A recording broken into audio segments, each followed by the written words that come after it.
what you can't negotiate, and what you can. Now that you've organized your offer data and completed benchmarking, it's time to determine if you want to accept, reject, or negotiate the offer. Here are the learning outcomes for this video. By the end of the video, you should 1. Understand that you won't have all the information you want to make a decision. 2. Understand the elements of a job offer you cannot negotiate. 3. Understand the elements of a job offer that you could negotiate. And 4. Understand the importance of getting family feedback on the offer before negotiating. Let's get started. Before we talk about decision analysis, a quick note on missing information.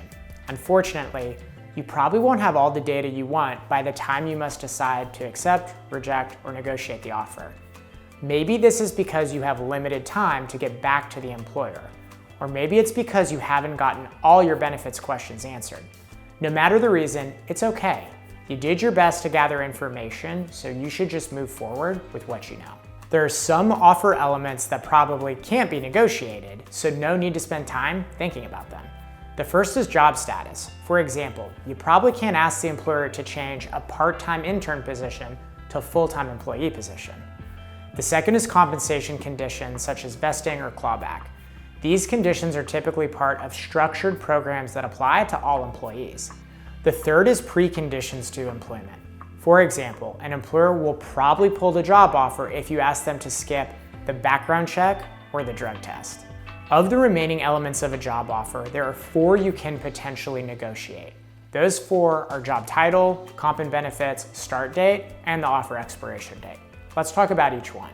You could potentially negotiate the job title. Most of the time, the job title won't change from the job description to what you were offered. But sometimes it does change, especially if the employer performed a job reclassification. If the title has changed, or if your benchmarking revealed that a different title might be more appropriate, then this is something you could discuss with the employer. Next, you might be able to negotiate comp and benefits if benchmarking reveals that your offer is below average when compared to similar jobs at other companies. Another reason you might want to negotiate compensation is if you're currently working and the total compensation at your current job is more than what's being offered to you for the new job. We'll talk more about negotiating compensation in later videos. Next, you could negotiate the start date that's listed in the offer. At a minimum, make sure that you can start on the date provided or tell the employer why this isn't possible.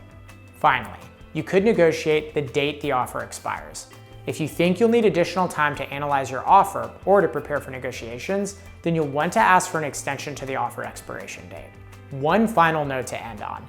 If you're planning on negotiating the job offer, then that means you're seriously considering taking the job.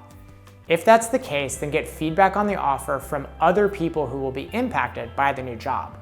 For example, your partner might have their own analysis and deal breakers for the job.